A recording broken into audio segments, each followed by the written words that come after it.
Hello dear friends, welcome to innovative background. तो बच्चों, हम क्या पढ़ रहे थे? विद्युत द्विध्रुव पढ़ रहे थे। विद्युत द्विध्रुव किसे कहते हैं? विद्युत द्विध्रुव आघूर्ण किसे कहते हैं? तो बच्चों, आज हम विद्युत द्विध्रुव के कारण ही विद्युत क्षेत्र की तीव्रता पढ़ेंगे। और कहाँ कहाँ पे? दो जगह पढ़ेंगे। एक तो विद्युत द्विध्रुव की अक्ष पर, और एक होती है विद्युत द्विध्रुव की निरक्ष पर। एक्स और निरक्ष मैंने आपको पिछले वीडियो में बता ही दिया है। तो आज हमारा जो पहला पॉइंट रहेगा वो क्या रहेगा? विद्युत द्विध्रुव की अक्षीय रेखा पर विद्युत क्षेत्र की तीव्रता। अब अक्षीय रेखा आपको पता होनी चाहिए। दोनों द्विध्रुवों को मिलाने वाली जो रेखा है, देखो बच्चों, यहाँ पे ये माइनस क्यू है, यहाँ प्लस क्यू है, ठीक है। और दोनों के बीच दूरी हमने कितनी ली है? 2a। ठीक है, 2l भी ले सकते हो, 2a भी ले सकते हो। अब टू ए क्यों ली, ए क्यों नहीं ली? जब हम अभी कैलकुलेशन गणना करेंगे ना, तो वहाँ पर ये 2a बहुत इंपॉर्टेंट करने वाला बच्चों। अगर हम a मान लेंगे तो यहाँ पे a/2 लेनी पड़ेगी, a/2 लेनी पड़ेगी। इससे जो गणना है ना, थोड़ी टफ हो जाती है। इसलिए जो टोटल जो दूरी है वो कितनी ली हमने? 2a। तो यहाँ पर आप लोगों को विद्युत द्विध्रुव दिखाई दे रहा होगा, देखो। अब अक्षीय रेखा क्या है? ये रही, इसको सीधा दूर तक बढ़ाओ आगे। ठीक है बच्चों। अब हमेशा जो आपने अक्षीय रेखा पर जो बिंदु लिया है ना, पी, ये बिंदु हमेशा कहाँ से लेते हैं? ये लेते हैं विद्युत द्विध्रुव के मध्य बिंदु से। देखो, विद्युत द्विध्रुव के मध्य बिंदु से इसकी दूरी कितनी है? आर। ये जो आपका बिंदु पी है, ये विद्युत द्विध्रुव की अक्षीय रेखा पर स्थित कोई बिंदु है। कितनी दूरी पर? आर दूरी पर। आर दूरी हमेशा कहाँ से ली जाएगी? द्विध्रुव के अक्ष से। पहली चीज ये पता लगनी चाहिए। ठीक है बच्चों। चलो, अब हम क्या करते हैं? सर, इस बिंदु पी की प्लस क्यू से दूरी और माइनस क्यू से दूरी कितनी आएगी? क्योंकि दोनों आपके क्या है? बिंदु आवेश है। और प्रत्येक बिंदु आवेश के कारण यहाँ बिंदु पी पर विद्युत क्षेत्र तीव्रता तो निकालेंगे ना। तो विद्युत क्षेत्र की तीव्रता निकालने के लिए दूरियां तो पता होनी चाहिए ना बच्चों। तो आवेशों से दूरियां कितनी दूरी पर है, वो बिंदु कौन सी दूरी पर है। तो देखो, हम सबसे पहले क्या करने वाले हैं। देखो बच्चों, यहाँ तक टोटल दूरी आर है। ये दूरी कितनी है? ए। तो माइनस क्यू से तो दूरी कितनी हो गई? ए प्लस आर, या आर प्लस ए। ठीक है, यहाँ तक समझ में आ रहा होगा। ये टोटल दूरी आपकी कितनी है? आर। और यहाँ से लेके यहाँ तक दूरी कितनी? ए। क्योंकि टोटल दूरी कितनी है द्विध्रुव की? 2a। तो ये ए हो गई, ये ए हो गई। ठीक है, यहाँ तक समझ में आ गया। अब प्लस क्यू की दूरी कैसे निकाले? प्लस क्यू की बिंदु पी से दूरी देखो, ये टोटल आर है। टोटल आर में से बच्चों, अगर ये वाली दूरी घटा दी हम ए, तो यहाँ वाली दूरी आएगी नहीं आएगी? आई थिंक समझ में आ गया होगा। तो इसका मतलब प्लस क्यू से बिंदु पी की दूरी कितनी हो जाएगी बच्चों? आर माइनस ए। ठीक है। और माइनस क्यू से कितनी दूरी हो गई? आर प्लस ए। चलो, हमें दूरियां भी पता लग गई। अब आती है सर, बिंदु पी के ऊपर विद्युत क्षेत्र की तीव्रताओं की दिशा कितनी आएगी? देखो, प्लस क्यू के कारण बच्चों हमेशा विद्युत क्षेत्र तीव्रता किधर होती है? बाहर की तरफ। तो ये रही ई बी वेक्टर का परिमाण। देखो, परिमाण लिया है क्योंकि बिंदु बी की वजह से, बिंदु बी पे जो क्यू आवेश है ना, उसके कारण विद्युत क्षेत्र तीव्रता बाहर की तरफ। तो ये बी वेक्टर। माइनस क्यू कौन सी बिंदु पर है? ए बिंदु पर। तो उसके कारण दिशा किधर होगी? अंदर की तरफ। क्योंकि ऋणावेश के कारण विद्युत क्षेत्र तीव्रता किधर, विद्युत बल रेखा किधर होती है? अंदर की तरफ। तो ये देखो, आपने यहाँ पे अंदर की तरफ दो विद्युत क्षेत्र की तीव्रता दिख रही होगी। ई बी वेक्टर का परिमाण, ई ए वेक्टर का परिमाण। ठीक है बच्चों, यहाँ तक समझ में आ गया। सर, दो बिंदु ऐसे कारण है, उन दोनों बिंदु ऐसों की बिंदु पी से दूरियां पता लग गई। और जो विद्युत क्षेत्र की तीव्रता की दिशा है ना, उनका भी पता लग गया। अब इन दोनों के फॉर्मूले लिख लेते हैं पहले तो। ठीक है, तो यहाँ लिखा हुआ ना, चित्रानुसार विद्युत द्विध्रुव के मध्य बिंदु ओ से बिंदु पी की तीव्रता ज्ञात करनी है अपने को। ठीक है, सबसे पहले चित्र बनाएंगे। और विद्युत द्विध्रुव आघूर्ण कितना होता है आपको पता ही है। विद्युत द्विध्रुव आघूर्ण बराबर क्या होता है? दोनों आवेशों में से किसी एक आवेश का परिमाण और उनके बीच की दूरी। ठीक है। अब देखो, हम क्या करेंगे? माइनस क्यू आवेश के कारण बिंदु पी पर तीव्रता निकालेंगे। तो माइनस क्यू आवेश कौन से पे है? ए बिंदु पे है। ये रहा ए यहाँ पे, जिसकी इस बिंदु पी से दूरी कितनी थी बच्चों? आर प्लस ए। थी नहीं थी? ठीक है।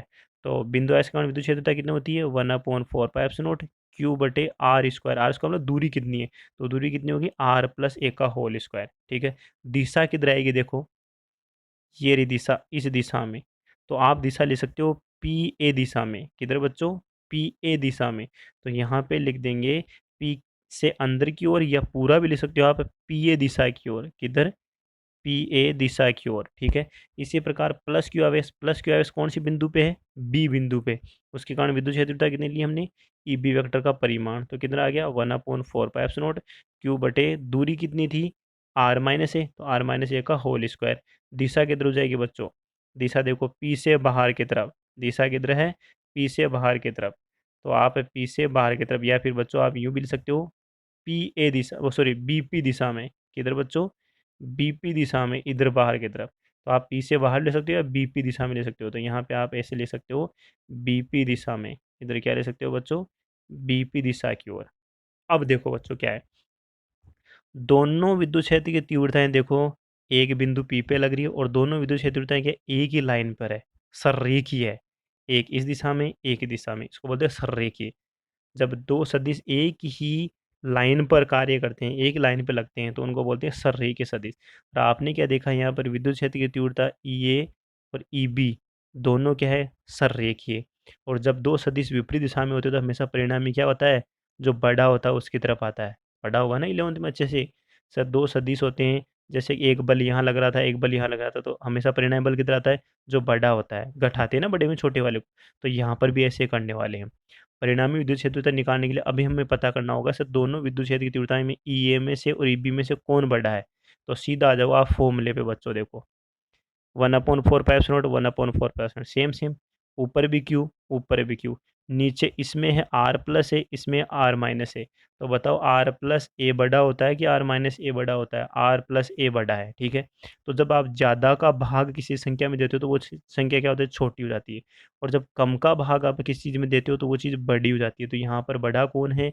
ई बी बड़ा है। तो इसका मतलब परिणामी की दिशा में आएगा, ई बी की दिशा में। और ई बी किधर है बच्चों? एक बार देखो चित्र के अंदर, ई बी है बाहर की तरफ।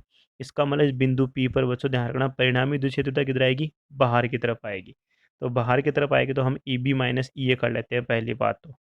ये देखो, अक्षीय बिंदु पी कहाँ है? अक्षीय रेखा पर है, तो ई बी माइनस ई ए। तो 1/4 पाई क्यू तो दोनों में कॉमन आ रहा है। ये 1/r माइनस ए का whole square minus 1/r plus A का एलसीएम ले लो, कितना हो जाएगा? आर माइनस ए का होल स्क्वायर और आर प्लस ए का होल स्क्वायर। अब बच्चों देखो अंदर एक और फॉर्मूला बन रहा है, X minus Y X plus Y. तो इसको बोलते हैं X square minus Y square, और होल स्क्वायर तो पूरा था ही। तो हमारे पास ये बन गया ये R square minus A square का होल स्क्वायर। और ऊपर आपका हो गया यहाँ पे R plus A whole square minus R minus A का होल स्क्वायर।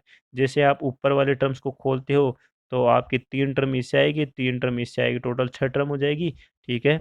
अब देखो यहाँ पे आर स्क्वायर से आर स्क्वायर कैंसिल हो रहा है, ए स्क्वायर से ए स्क्वायर कैंसिल हो रहा है, तो ऊपर कितना आ रहा है बच्चों? 4ar। और ये आपका Q upon four pi epsilon हो ही गया, Q upon four pi epsilon. नीचे कितना है आपका? R square minus A square का होल स्क्वायर, ठीक है बच्चों।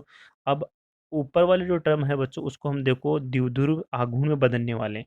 4ar को मैं क्या लिख सकता हूँ बच्चों? देखो टू एक तरफ रख लेता हूँ, क्यू इंटू टू ए एक तरफ कर लेता हूँ और आर एक तरफ कर लेता हूँ। 4ar जो ये आपका क्यू इंटू फोर आर था ना, उसको मैं इस तरह लिखने वाला हूँ। क्यों? क्योंकि क्यू इंटू टू ए क्या होता है? पी। तो पी बनाने के लिए ऐसा किया हमने। तो ऊपर कितना आ गया बच्चों? 2pr। ऊपर कितना आ गया? 2pr। देखो आपको नजर आ रहा होगा बच्चों, ऊपर कितना आ गया? 2pr। आप ओनली परिमाण लिखोगे, ये मोड वोड कुछ नहीं, बस 2pr लिख दो। और नीचे कितना हो गया? 4 pi epsilon naught R square minus A square, ठीक है बच्चों। यहाँ तक तो फॉर्मूला आ गया सही तरीके से। अब आता है अगर सर आपका द्विध्रुव बहुत छोटा हो और द्विध्रुव के मध्य बिंदु से जो आपका आ पी बिंदु था वो बहुत दूर हो, मतलब जो आर है ना वो ए की तुलना में क्या हो? बहुत छोटा हो। ये जो द्विध्रुव की दूरी थी ना ए, ये 2a कितनी है? ये बहुत छोटा है, ये बिल्कुल एंगस्ट्रॉम के अंदर है। और ये जो आर है ना आपका सेंटीमीटर या मीटर में बहुत दूर हो, तो इसका मतलब हम क्या कर सकते हैं? ए को नगण्य कर सकते हैं। ए को आर की तुलना में क्या कर सकते हैं बच्चों? नगण्य कर सकते हैं, क्योंकि यहाँ पर जो आर है ना वो 2a की तुलना में क्या है? बहुत बड़ा है। द्विध्रुव बहुत छोटा है और द्विध्रुव के मध्य बिंदु से दूरी आर एन ओ बहुत ज़्यादा है। तो बहुत ज़्यादा है तो आप यहाँ से एक को हटा दो तो नीचे कितना हो गया बच्चों? आर की पावर 4। देखो स्क्वायर स्क्वायर कितना हो गया? 4। ऊपर एक आर है, एक आर से 4 पावर कट गया तो आर की पावर क्यूब आ गया, ठीक है। तो हमारे पास जो फॉर्मूला है बच्चों, ये फॉर्मूला रट लो। एक्सीय रेखा के ऊपर, विद्युत द्विध्रुव की जो एक्सीय रेखा है ना उस पे आपका विद्युत क्षेत्र की तीव्रता का फॉर्मूला क्या होगा? 2kp/r³, जहाँ k क्या है? 1/4 पाई एप्सिलॉन नॉट, ठीक है। तो फॉर्मूला मैं लिख देता हूँ, ई एक्सीय विद्युत द्विध्रुव की अक्षीय रेखा के ऊपर विद्युत क्षेत्र की तीव्रता होती है 2kp/r³। बच्चों कितना होता है फॉर्मूला? 2kp/r³। अब सर इसकी दिशा किधर होगी? दिशा देख लो बच्चों आपकी। सबसे पहले पी की दिशा देखो किधर होती है? पी की दिशा होती है माइनस क्यू से प्लस क्यू की ओर। द्विध्रुव आघूर्ण की दिशा बच्चों किधर होती है? माइनस क्यू से प्लस की ओर। और आपने बिंदु पी पर भी विद्युत क्षेत्र दिशा किधर देखी? जो बड़ा था, बड़ा कौन था? E B. तो इसकी दिशा भी इस दिशा में। तो आपको एक चीज़ हमेशा ध्यान रखनी है, विद्युत द्विध्रुव के कारण उसकी अक्षीय रेखा पर परिणामी विद्युत क्षेत्र की तीव्रता सदैव द्विध्रुव आघूर्ण की दिशा में ही होती है, मतलब आपके पी वेक्टर की दिशा में ही होगी। तो अब आपसे बोल दिया जाए सर इस फॉर्मूले को सदिश रूप में लिखो, जो ई वेक्टर है इसको सदिश रूप में लिखो। तो बच्चों सदिश रूप में आपको लिखा आना चाहिए, E vector is equal to आप लिखोगे 2k पी वेक्टर, यहाँ पी वेक्टर लगा दो। पी वेक्टर का मतलब समझिए क्या हो गया, जिधर पी वेक्टर की डायरेक्शन उधर ही ई वेक्टर की डायरेक्शन किधर, अक्ष के ऊपर। ठीक है बच्चों, तो ये अक्षीय वाला तो आपको पता लग गया होगा। अब जो नेक्स्ट पढ़ेंगे वो पढ़ेंगे निरक्ष वाला, इसको हम करेंगे नेक्स्ट लेक्चर में। लेकिन ये अक्षीय वाला फॉर्मूला रट लेना बच्चों, 2kp/r³ परिमाण।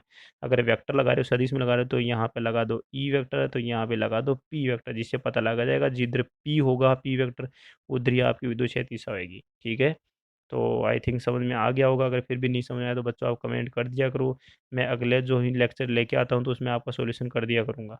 ठीक है बच्चों, थैंक्स फॉर वॉचिंग।